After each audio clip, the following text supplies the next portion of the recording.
espondilitis anquilosante. Estamos viendo las espondiloartritis, ¿no? Entonces vamos a ver ahora la espondilitis anquilosante.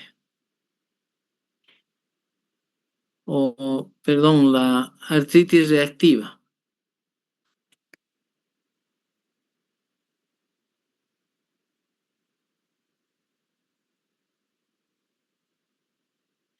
Bien, vean la definición entonces de artritis reactiva.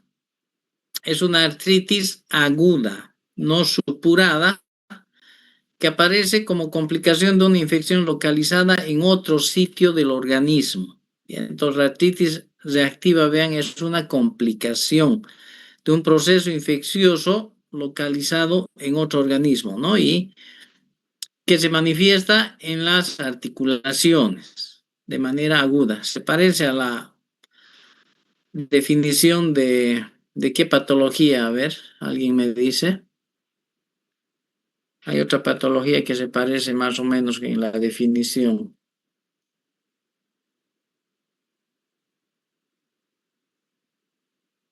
¿Nadie?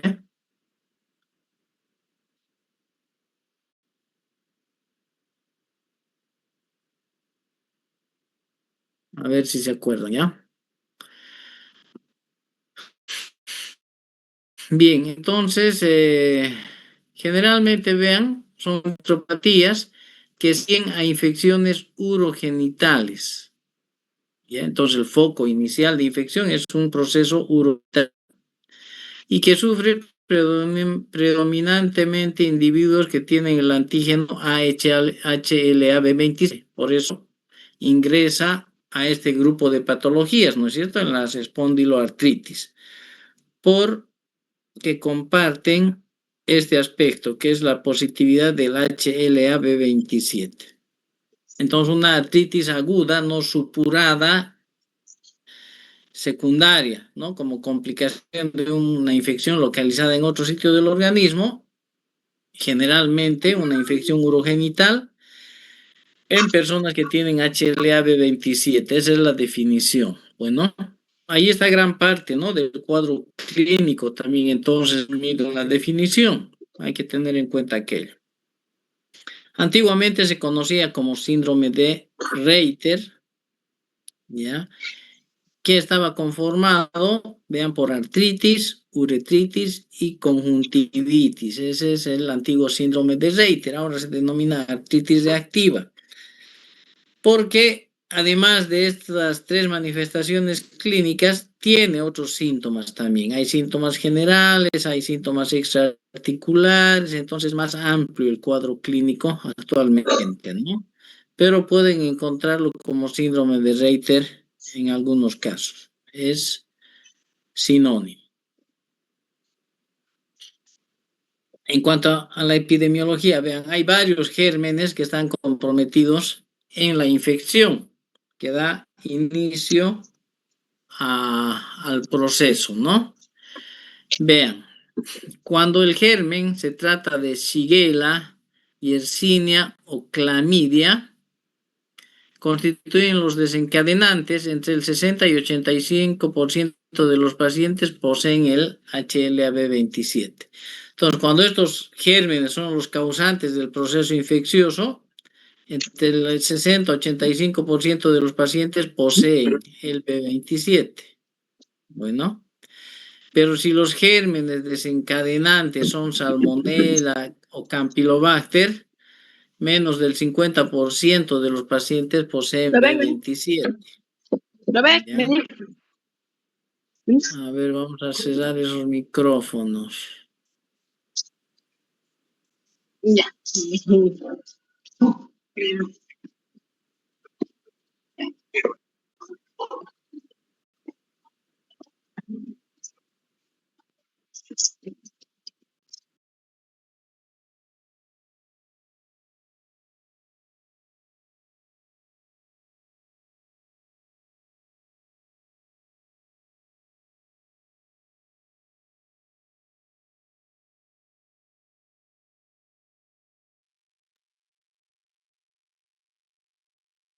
Doctor, su audio está apagado. Doctor, su audio está apagado.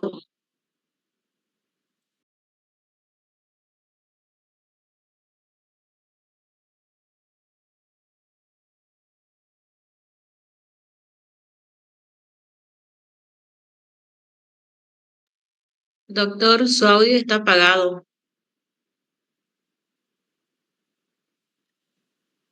Ya ahora sí. Ya, cuando, vean, la edad más frecuente es entre los 18 o 40 años, ¿no? Una aparición en pacientes jóvenes, ¿no? Jóvenes. Y tiene relación la juventud con las infecciones urogenitales, ¿no es cierto? Son más frecuentes a esa edad por la actividad sexual y todo aquello, ¿no? Entonces, epidemiológicamente tiene un correlato ahí, ¿no?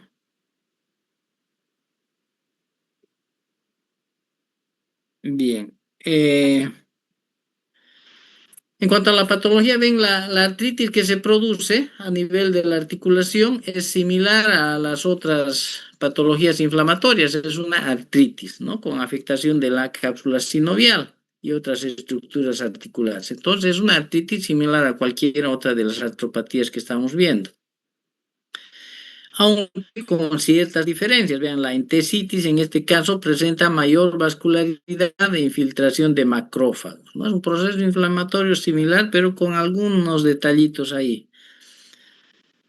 Y este dato, ocasionalmente se presenta también procesos inflamatorios en el colon e ilion, ¿ya? En algunos pacientes que tienen artritis posvenérea.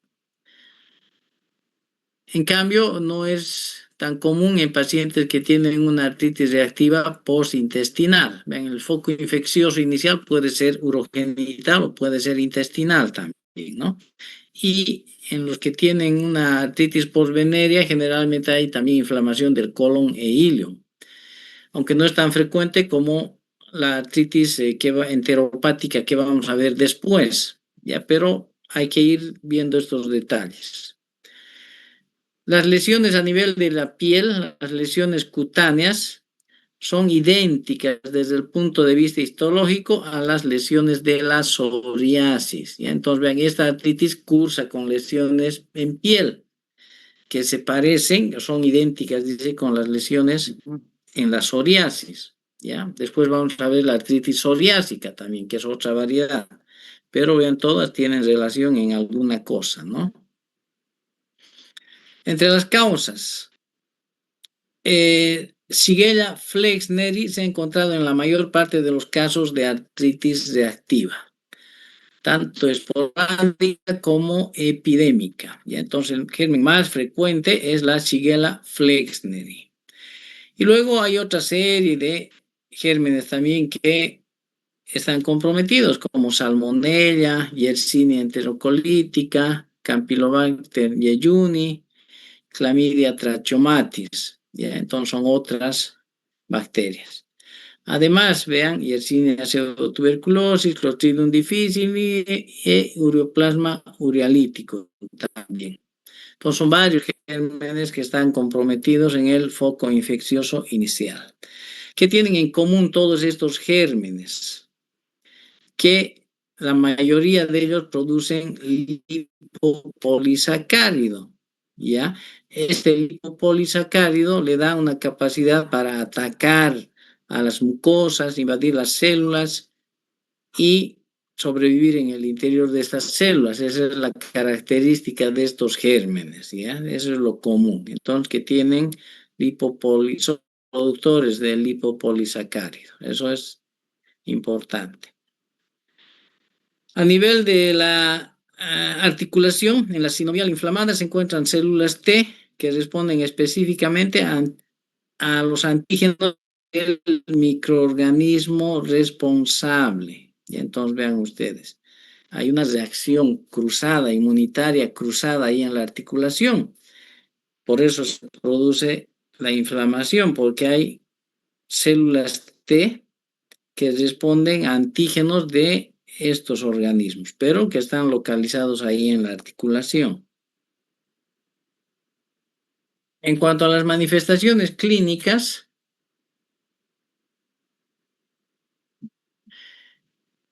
entonces vean, hay un gran espectro clínico, múltiple sintomatología.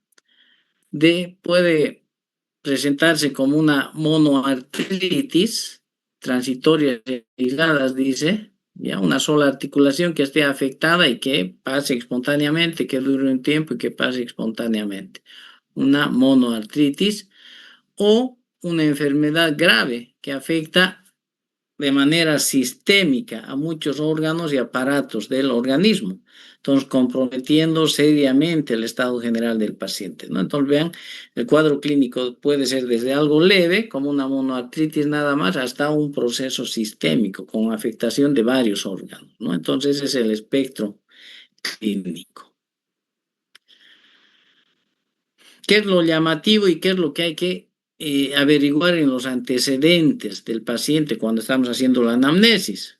Una infección previa, 1 o 4 semanas antes de la aparición de esta complicación, ¿no? Entonces, una infección generalmente urogenital, hemos dicho, ¿no? Que el paciente haya tenido una uretritis, una infección urinaria o una infección intestinal 1 o 4 semanas antes de la aparición de la artritis. Entonces tenemos que averiguar, ¿no? Si nos llama la atención el cuadro clínico, una monoartritis que no corresponde a las otras artritis que estamos viendo, averiguaremos entre los antecedentes, ¿no? Si el paciente entre 1 y 4 semanas antes no ha estado cursando una infección urinaria, principalmente.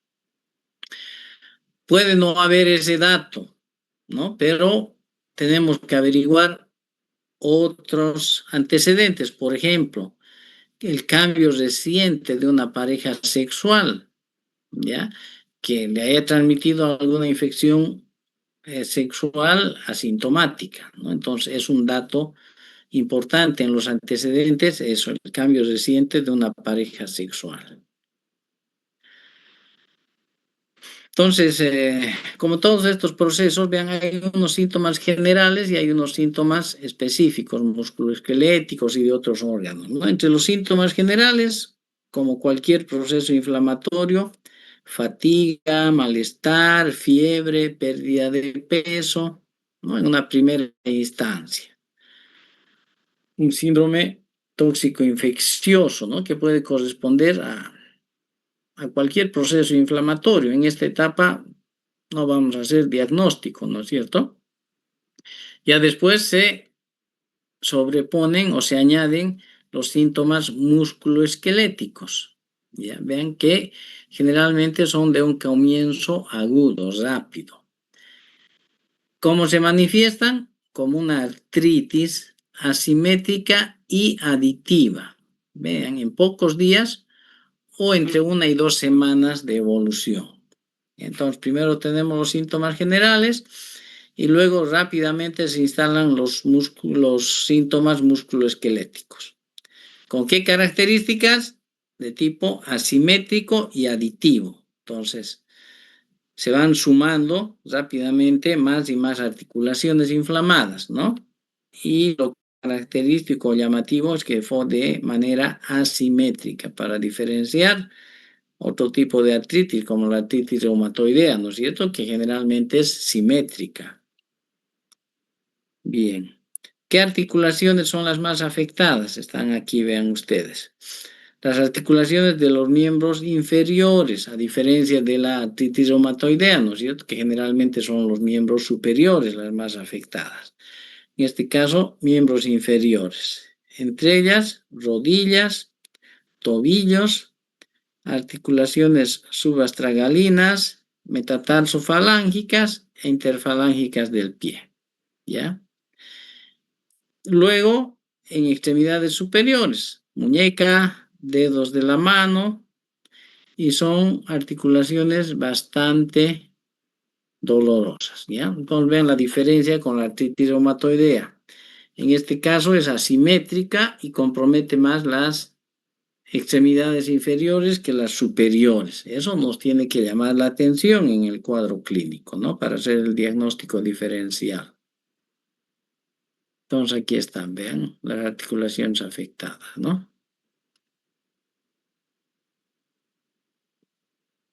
Algo característico, pero no específico de esta enfermedad es la dactilitis o dedo en salchicha. Ya hemos visto, ¿no? Esto en otras patologías.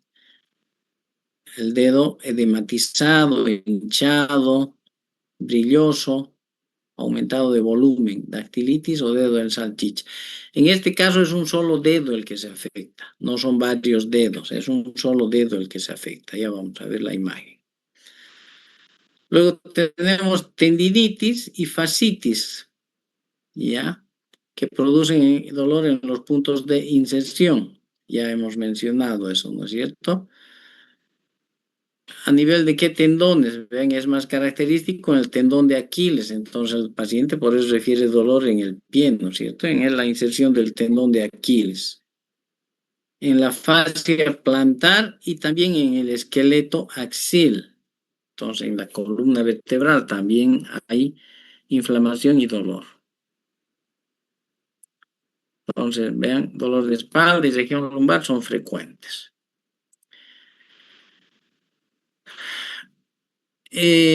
Puede haber infecciones urogenitales. Hemos dicho que hay un antecedente de una infección urogenital 1 a 4 semanas antes del proceso artrítico, ¿no es cierto? Pero puede existir el proceso infeccioso durante todo el curso de la enfermedad. Es menos frecuente, pero puede persistir esa infección, ¿ya? ¿Qué infecciones? Uretritis, prostatitis, cervicitis o salpingitis, dependiendo del sexo del paciente, ¿no? Entonces, son los procesos que tenemos que investigar.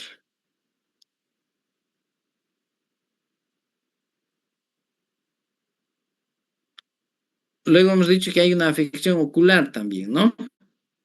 Vean, la afección ocular consiste en conjuntivitis, uveitis anterior, que puede ser grave y que puede llevar hasta la ceguera. Entonces, una complicación grave, ¿no? En esta enfermedad. Ahí está entonces, vean, la dactilitis o el dedo en salchicha, ¿no? Los otros dedos normales, el uno solamente inflamado, hinchado. Y en este otro caso, vean el pulgar, ¿no? Uno de los pulgares también aumentado de volumen. Es el dedo en salchicha. Las lesiones mucocutáneas, tenemos la manifestación de la enfermedad.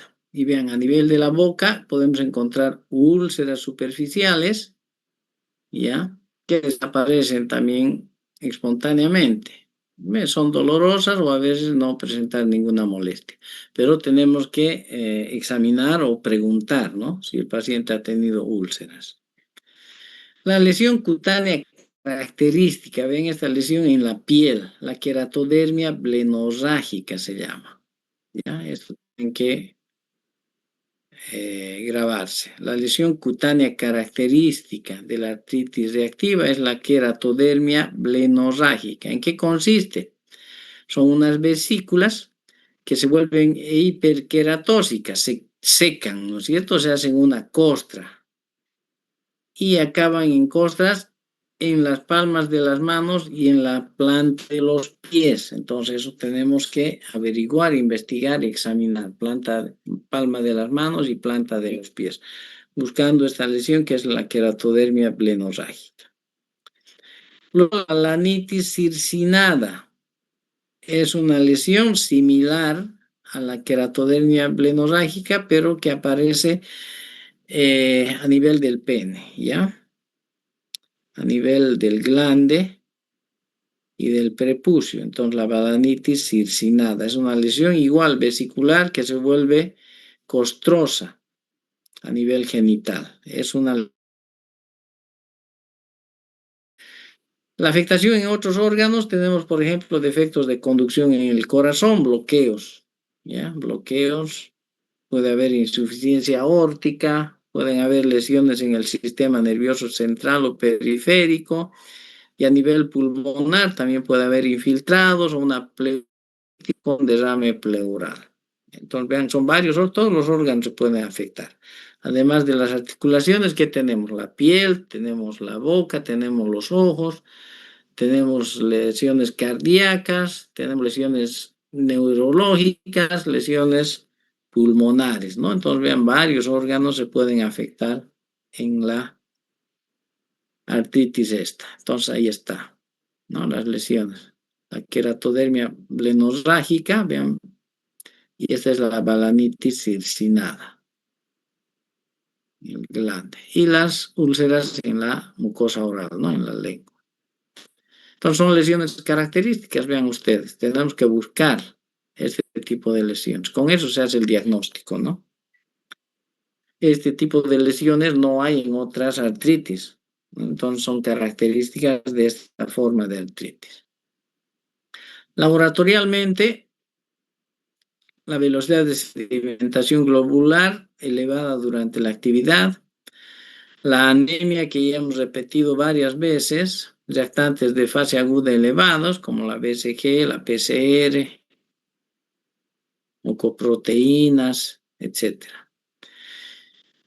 Un análisis de líquido sinovial nos va a dar un proceso inflamatorio inespecífico, como en las otras artritis, ¿no? Nos habla de artritis, simplemente eso, nada más. Entre el 50 y el 85% de los pacientes posee el gen B27 positivo. Entonces, es lo que le da la característica en el grupo, ¿no? Aunque no todos lo tienen. Entonces, el B27 no hace diagnóstico ni lo excluye también, pero es una referencia.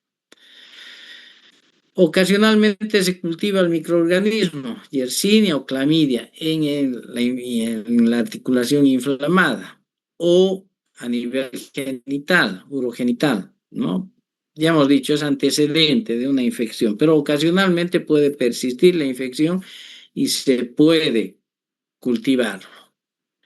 Ahora, si ya no hay la infección, pero podemos detectar anticuerpos, ¿no es cierto? Anticuerpos contra estos gérmenes. Entonces se hace una serología para determinar qué tipo de germen es el que ha producido la infección. Vamos a tener anticuerpos IgM o IgG, ¿no es cierto? Contra alguno de estos gérmenes. En cuanto a las imágenes, en las formas persistentes y de larga evolución solamente, ¿no? En las agudas no. En las que se cronifican, vamos a decir, podemos encontrar, vean, a nivel de las articulaciones, erosiones marginales con desaparición del espacio articular, estrechez del espacio articular. Lo característico en esta patología es la periostitis con formación secundaria del hueso nuevo, o sea, dependiendo de dónde esté la afectación, vamos a tener formación de sindesmofitos entonces, ¿no? Formación de hueso nuevo en esos lugares donde había las erosiones.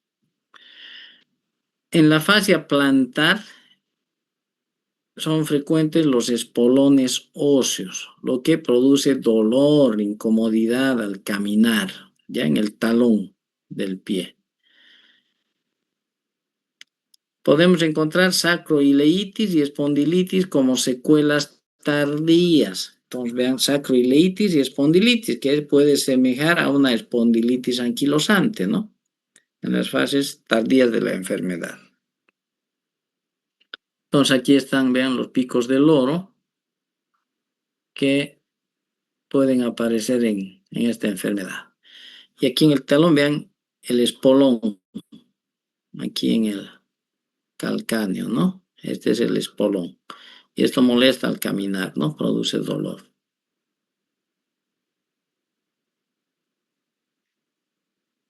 Si se corta, vuelven a ingresar, ¿ya? Porque es con límite de tiempo esto. Entonces, cuando se corte, vuelven a ingresar, no hay problema. En 2 minutos más o menos se va a cortar, ¿ya?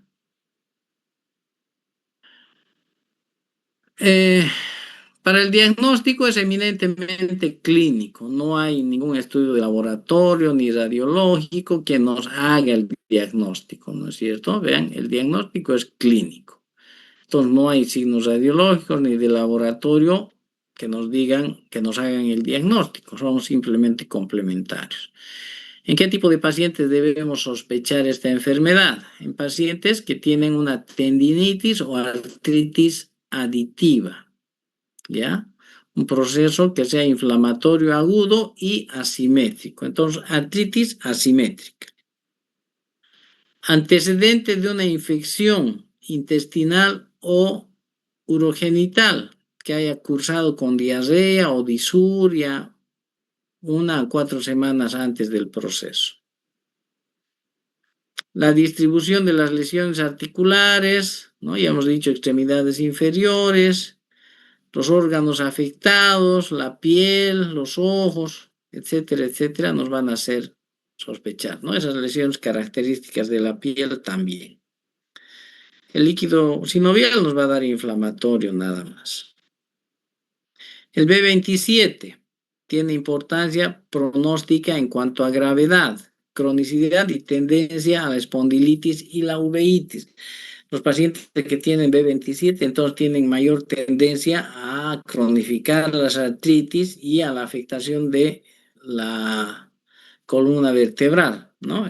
Y complicaciones oculares como la uveitis. Entonces, sobre todo, nos sirve para el pronóstico, ¿ya?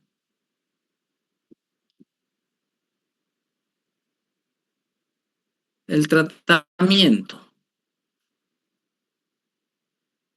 Entonces, no hay un tratamiento curativo tampoco, ¿no?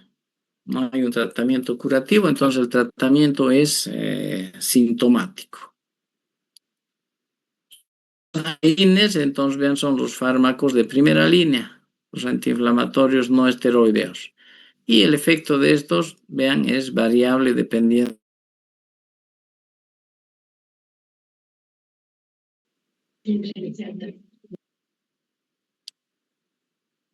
Bien, los AINES ya saben, ¿no? Todo tipo de AINES que pueden ser utilizados, los que tolere el paciente y los que den mejor resultado.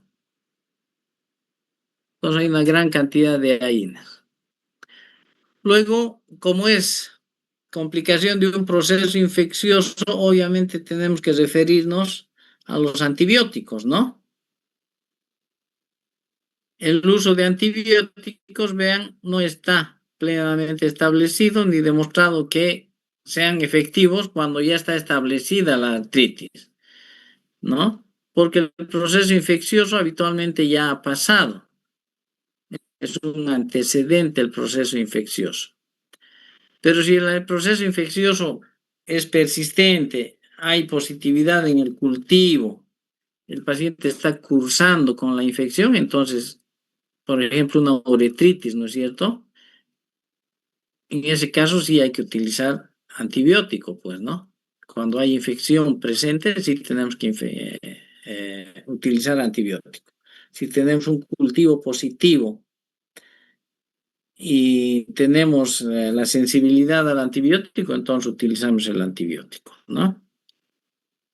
Entonces, en caso de que tengamos un paciente con una infección uretral por clamidia, hay que hacer tratamiento. De esa manera podemos prevenir una artritis reactiva, ¿no es cierto? Entonces, todo proceso infeccioso urogenital hay que tratarlo, pues, ¿no?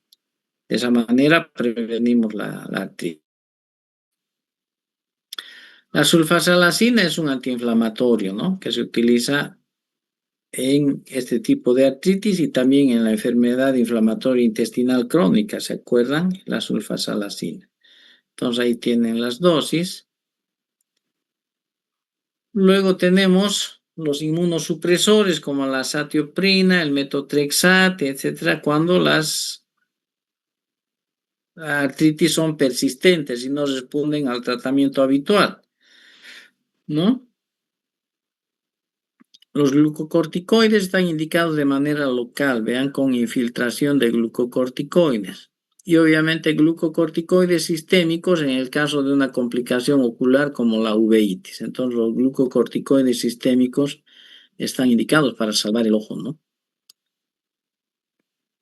Bien, ¿tienen alguna pregunta sobre artritis reactiva?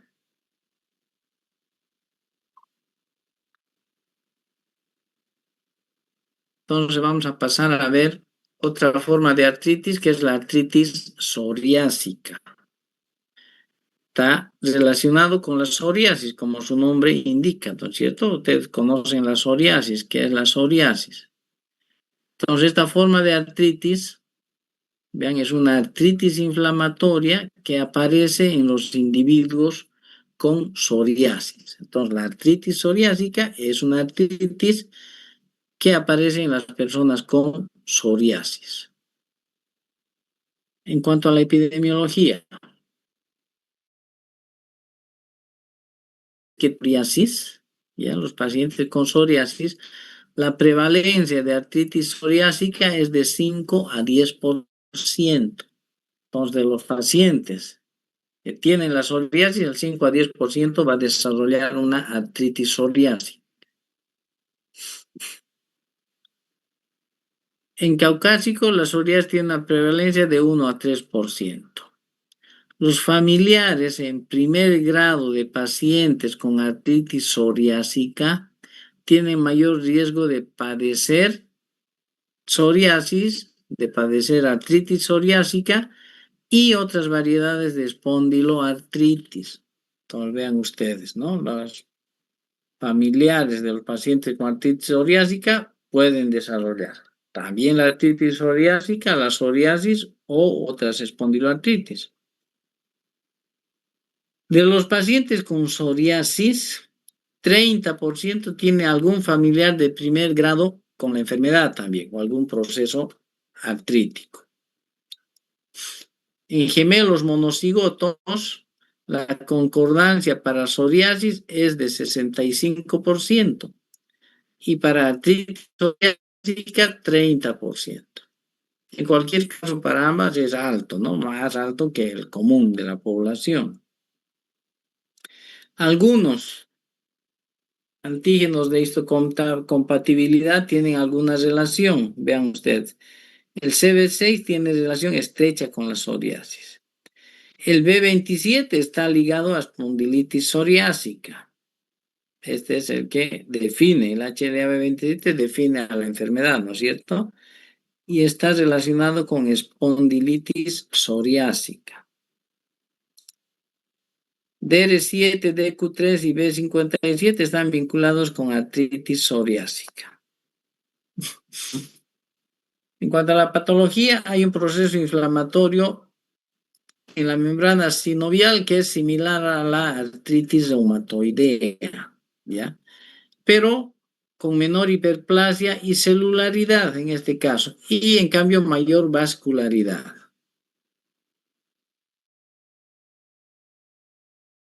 Esta diferencia, la tendencia a la fibrosis en la articulación es mayor, ¿ya? En la artritis psoriásica, entonces hay mayor probabilidad de fibrosis y de deformidad en la articulación. Existe entesitis prominente en estos casos, con histología similar a la de las otras espondiloartritis. Todas se parecen, pues, ¿no? Por eso son del mismo grupo. En cuanto a la patogenia, no se conoce el mecanismo. Hay infiltrado de células T, células B, macrófagos, aumento de receptores linfocíticos. Las células T, CD8 son las más frecuentes. En cuanto al cuadro clínico, en 60-70% de los casos, la psoriasis precede al trastorno articular. Entonces, vean ustedes, la mayoría de los pacientes están cursando una psoriasis y después se va a presentar la artritis. Ese es el cuadro clínico más frecuente. En el 15 a 20% de los casos, ambas aparecen con un año de diferencia, ¿ya? la psoriasis y la artritis. Aparecen más o menos juntas, ¿no es cierto? Con un año de diferencia nada más. Y en el otro 15 a 20% de los casos, la artritis precede a la psoriasis. ¿Ya? Entonces, en este caso es más difícil el diagnóstico, ¿no? Cuando la artritis precede a la psoriasis, el diagnóstico es más difícil. En cambio, si tenemos un paciente con psoriasis y luego hace una artritis, el diagnóstico está más fácil, ¿no es cierto? Pero si tenemos un paciente con artritis y luego después se instala la psoriasis, bueno, en ese caso está más difícil. Podemos confundirla con otras formas de espondiloartrosis o espondiloartritis. Típicamente el cuadro clínico comienza entre la cuarta y quinta décadas. Vean, entre los 40 y 50 años de edad es cuando aparece la artritis psoriásica. El promedio de edad, 37 años. Estas son las lesiones de la psoriasis, ¿no? Vean, en los codos, en las rodillas, son unas placas descamativas, ¿no? Entonces hay lugares específicos donde aparecen o donde debemos buscar las lesiones de la psoriasis. Entonces vean ustedes en la cabeza, en los codos, en la región perianal, la región perigenital, en el ombligo y en las rodillas. ¿Ya? Ahí es donde aparecen las lesiones de la psoriasis, en la piel, ¿cierto? Entonces ahí tenemos que buscar.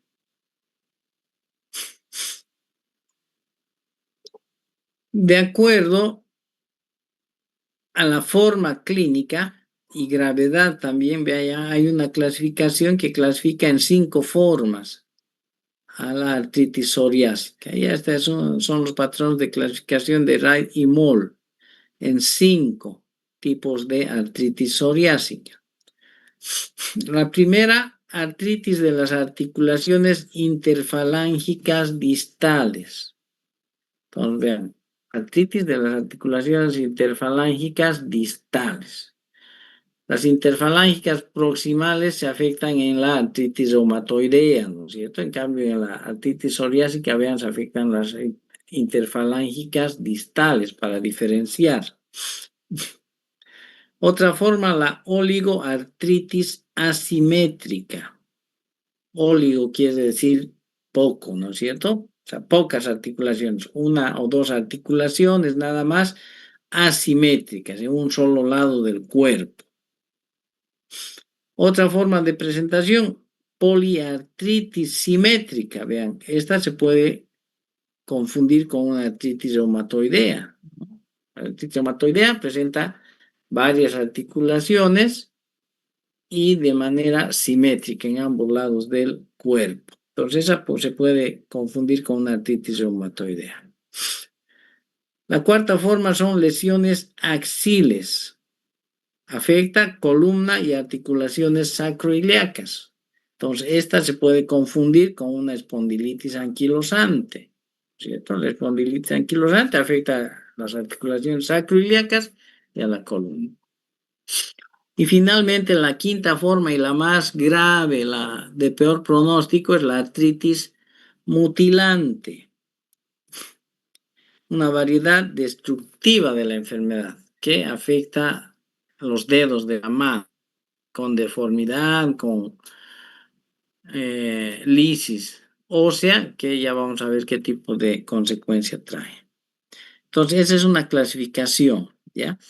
Hay esta nueva clasificación, un nuevo esquema en realidad que es más simple y lo clasifica en 3 tipos de artritis psoriásica. Vean, la oligoartritis, la poliartritis y la artritis axial. Entonces, una clasificación más simple, ¿ya?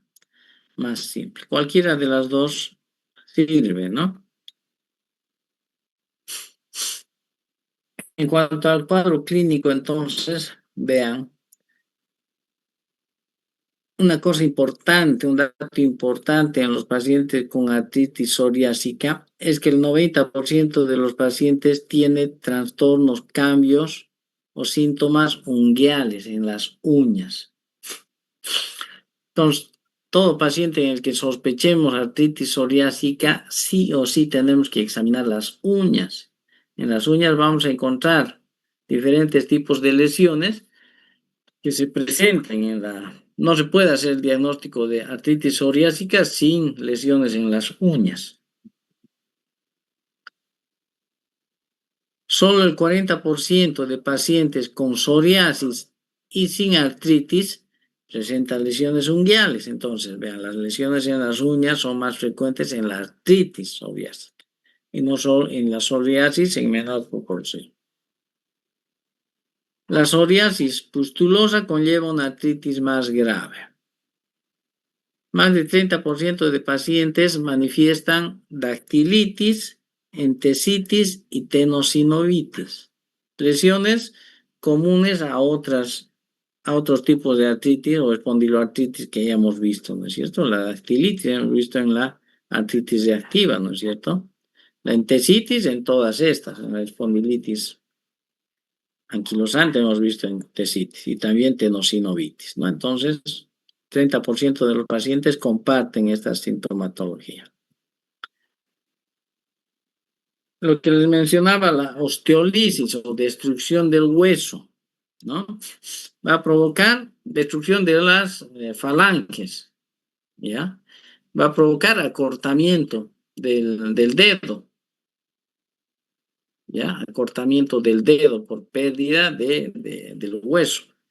Entonces se llama el dedo en telescopio, ese, como ya queda el dedo solo con las partes blandas, sin el hueso, se estira y se acorta, ¿no? Entonces eso se denomina dedo en telescopio. Es una forma mutilante, destructiva de la artritis psoriásica. La tendencia a padecer anquilosis fibrosa, como ósea de las articulaciones pequeñas. Entonces hay afectación de las articulaciones pequeñas, ¿no? Con anquilosis y fibrosis. También presentan dolor y rigidez de la espalda y el cuello, como en la espondilitis anquilosante. 15% predomina artropatía de las articulaciones interfalángicas distales. Entonces vean ustedes dedo en salchicha, ¿no? En este caso, vean, son 3 dedos que están afectados. Este es el normal, el anular. Los otros están afectados. En cambio, en la artritis reactiva se afectaba un solo dedo, ¿se acuerdan? En cambio, aquí, vean, pueden ser varios dedos los afectados. Y vean las uñas. Entonces, no hay artritis psoriásica sin estas lesiones de las uñas. Ya vamos a ver, hay 6 tipos de lesiones a nivel de las uñas que pueden aparecer y que tenemos.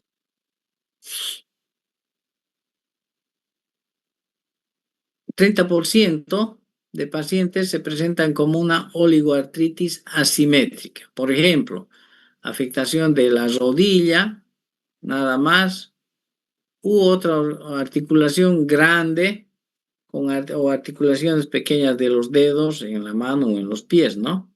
Entonces, 1, 2 articulaciones nada más. Eso es oligo, ¿no? Artritis asimétrica, una sola mano, un solo pie.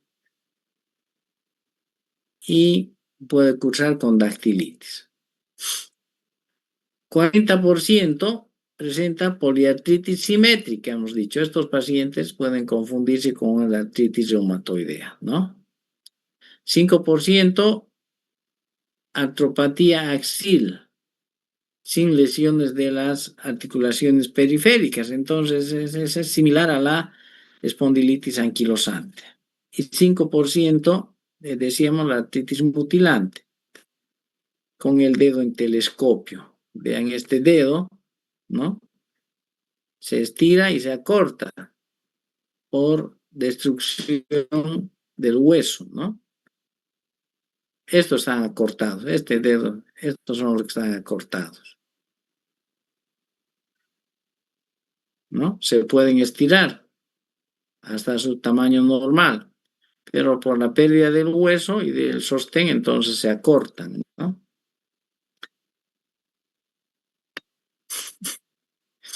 Entonces, las lesiones de las uñas. ¿Qué tipo de lesiones podemos tener en las uñas? Lesiones punteadas, punteados blanquecinos en las uñas. Rugosidades horizontales, otra forma de lesiones. Onicolisis, destrucción, ¿no?, de la uña. Coloración amarillenta de los bordes unguiales. Hiperkeratosis distrófica. O combinación de varias de estas lesiones. Entonces, esas son las formas de lesiones a nivel de las uñas que tenemos que buscar. Por aquí debe estar. Entonces, ven, estas son las uñas, ¿no? Vean las lesiones punteadas, la onicolisis, destrucción de la uña, la hiperkeratosis, coloración amarillenta, vean, son varias, ¿no?, lesiones que se presentan en la uña. Combinación de varias de ellas, ¿no? Entonces tenemos que examinar las uñas detenidamente una por una. Entre las manifestaciones extraarticulares, tenemos a nivel ocular, como conjuntivitis o uveitis. También puede haber insuficiencia aórtica. Entonces, vean, son otros órganos que también se pueden afectar, ¿no? Laboratorialmente, reactantes de fase aguda elevados. El ácido úrico está elevado también cuando la psoriasis es extensa, ¿no? Cuando hay lesiones en piel extensas, el ácido úrico va a estar elevado. 50-70% de los pacientes que tienen lesiones en la columna, en el esqueleto axil, tienen HLA-B27 positivo. En las articulaciones interfalángicas distales, hemos dicho, ¿no es cierto? Son las interfalángicas distales las que se afectan. Entonces, radiológicamente, vamos a encontrar algunos signos, como la deformidad del lápiz en la taza, erosiones marginales con proliferación ósea adyacente, es el signo en bigotes. Puede haber anquilosis de las articulaciones pequeñas, osteolisis de los huesos, ¿no?, de los dedos, los metacarpianos. En ese caso se va a presentar el dedo en telescopio. Puede haber periostitis y proliferación de hueso neoformado en los sitios de entesitis, y ahí se van a formar los picos del loro, por ejemplo, ¿no?, en la columna vertebral. O se van a anquilosar las articulaciones periféricas. Luego puede haber una sacroileitis, ¿no es cierto? Pero vean, en este caso es asimétrica. En cambio, en la espondilitis anquilosante, la sacroileitis es simétrica a ambos lados, ¿no es cierto? En este caso puede ser asimétrica, para diferenciarla. Bueno, ahí hay diferentes signos que hemos mencionado, ¿no? Van a ver luego vean, destrucción de las interfalángicas distales, osteolisis, dactilitis, el dedo en salchicha, etc. En bigote, ¿no? Vean esto, se parece al bigote de Salvador Dalí, ¿no es cierto? Es el signo en bigote.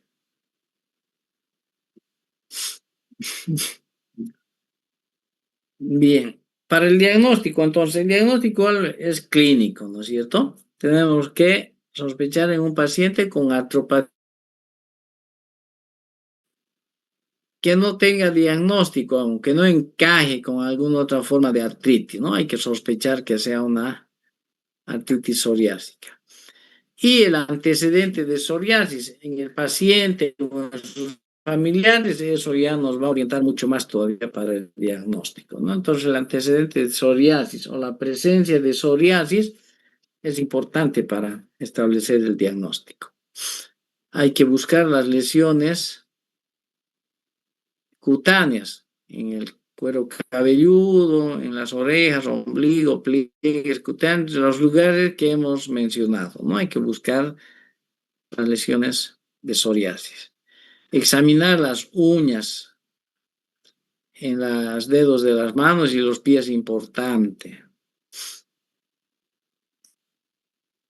La presencia de manifestaciones clínicas del esqueleto, axila, dactilitis, entesitis, anquilosis, entonces son manifestaciones clínicas que nos orientan al diagnóstico, ¿no? Y obviamente los trastornos o cambios radiológicos también. Cuanto al tratamiento, no hay un tratamiento curativo tampoco, ¿no? Entonces hay diferentes tipos de estrategias que se pueden utilizar, vean. En todo caso, se debe tratar simultáneamente las lesiones de la piel y las lesiones articulares, ¿no? Cuando están presentes, la psoriasis y la artritis psoriásica. Los antifactores de necrosis tumoral, vean, prometen revolucionar el tratamiento de la artritis psoriásica. Los primeros que se utilizaron, ya hemos dicho varias veces, son el etanercept e infliximab, ¿no? Con buena respuesta al tratamiento. Ahora ya hay otros más específicos también que se están utilizando, pero sus efectos adversos ya hemos mencionado, son graves, ¿no? Son inmunosupresores. Entonces, hay que seleccionar adecuadamente a los pacientes que van a recibir ese tratamiento. Inmunosupresores como el metotrexate también están indicados, antiinflamatorios como la sulfasalacina, lo mismo, y obviamente la cirugía para corregir ya complicaciones óseas, ¿no? Deformidades articulares, para fijar articulaciones, para corregir, aliviar el dolor, etcétera, ¿no? Entonces también la cirugía está indicada. Bien. Y finalmente veríamos la artritis enteropática. Su nombre ya nos está indicando, artritis que tiene relación con trastornos gastrointestinales o intestinales, ¿no es cierto? Artritis relacionada con la enfermedad inflamatoria intestinal crónica, esa es la artritis. Entonces, vean, en 1930 se vio que había una relación entre la artritis y la enfermedad inflamatoria intestinal. Entre el 50 y el 60 se realizaron estudios epidemiológicos con respecto a esta relación, ¿no es cierto? Para establecer una relación cierta. ¿Cuál era la relación entre la artritis y la enfermedad inflamatoria intestinal? O sea, enfermedad de Crohn y colitis ulcerosa, ¿no es cierto? Esas dos enfermedades. Y en 1970 ya se estableció el concepto de espondiloartritis, ¿no? Y de la artritis enteropática, con su relación con la enfermedad inflamatoria intestinal.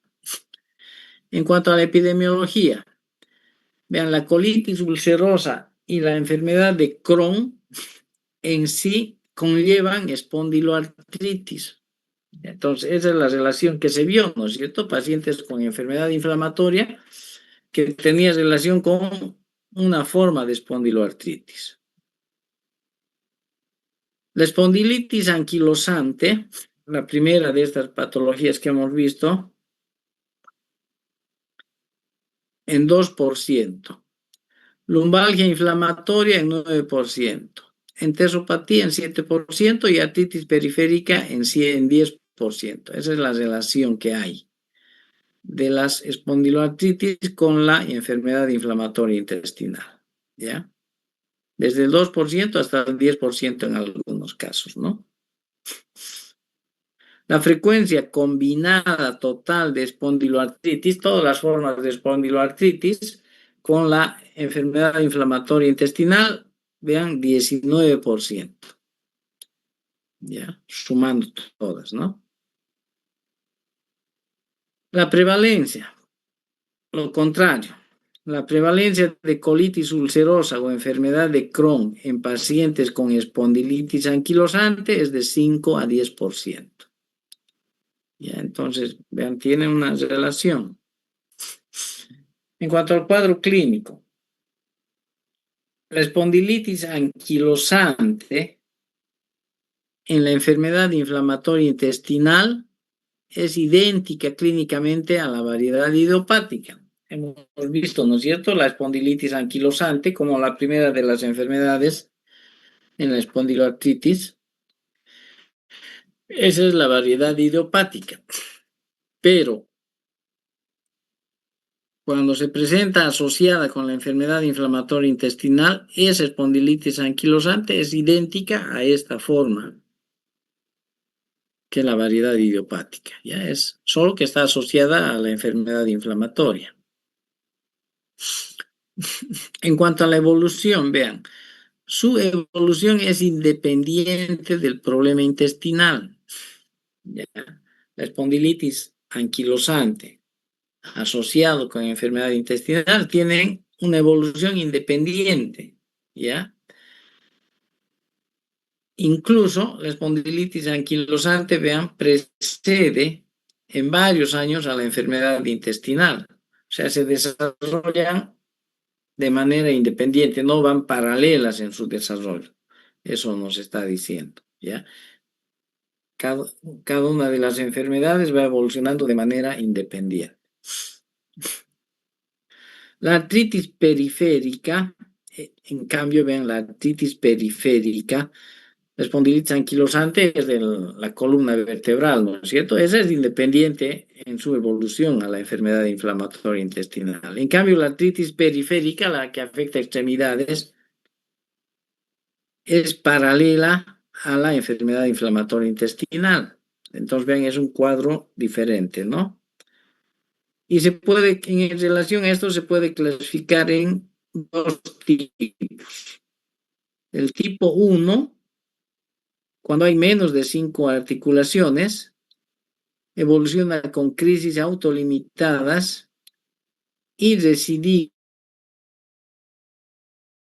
de la enfermedad inflamatoria intestinal. En cambio, el tipo 2 son 5 o más articulaciones de presentación simétrica, evolución crónica e independiente de la enfermedad inflamatoria intestinal. ¿Ya? Entonces son detalles de la evolución, ¿no?, que tienen que memorizarla, revisarla con más calmita. Hay síntomas extraarticulares, vean, como la uveitis, piodermia gangrenosa, eritema nudoso y dedos hipocráticos. Entonces se asocian estas otras manifestaciones. Laboratorialmente, el líquido sinovial es inflamatorio, nada más. De los pacientes con espondiloartritis y enfermedad inflamatoria intestinal, cerca del 70% poseen el HLA-B27. ¿Ya?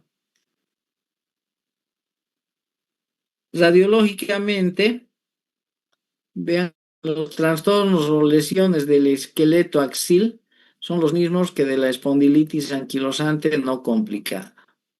Eso que veíamos, ¿no es cierto? La caña de bambú, etcétera, etcétera. Son raras las erosiones en las artritis periféricas, entonces no hay habitualmente deformidad en las artritis periféricas. Se ha descrito destrucción aislada de la cadera, dato importante. En cuanto al tratamiento, en este caso está indicado el infliximab, ¿ya? Como en la enfermedad inflamatoria intestinal, también está indicado el infliximab. En estos casos, el otro anticuerpo monoclonal, como el etanercept, no tiene acción ni en la artritis ni en el problema intestinal. Entonces, el infliximab es el específico, no el etanercept. ¿Ya? Hay que realizar el tratamiento de la enfermedad inflamatoria intestinal, obviamente, ¿no es cierto? ¿Qué antiinflamatorio hemos indicado? Sulfasalacina, que es específico, ¿no? La sulfasalacina otros fármacos derivados de los componentes, de los compuestos ASA, ¿no es cierto? ¿Se acuerdan cuando veíamos gastroenterología? Los derivados del compuesto ASA, entre ellos la sulfasalazina, pero hay otros más, que se pueden utilizar por vía oral o se pueden utilizar por enemas, dependiendo del caso, ¿no? Luego están los glucocorticoides sistémicos, los inmunosupresores también, ¿no? Y los AINES que se utilizan de entrada, ¿no? De fármacos de primera línea, sobre todo para el proceso articular. Para el proceso intestinal, la sulfasalazina es más específico. Entonces, todos los tratamientos se parecen, ¿no? Bien, con eso terminamos la parte de artritis. No sé si, creo que no hay más formas de artritis. La juvenil y la indiferenciada no la vemos porque la juvenil es una forma similar a esta, solo que difiere con el tema de la edad, ¿no? De la edad de presentación. Y la indiferenciada, bueno, que es una sumatoria de varios síntomas y al final no se puede encajar en uno de ellos, ¿no? Por eso es indiferenciada. Con esas serían los 6 tipos de espondiloartritis. Con eso terminaríamos la clase de hoy. Nos quedaría ver vasculitis.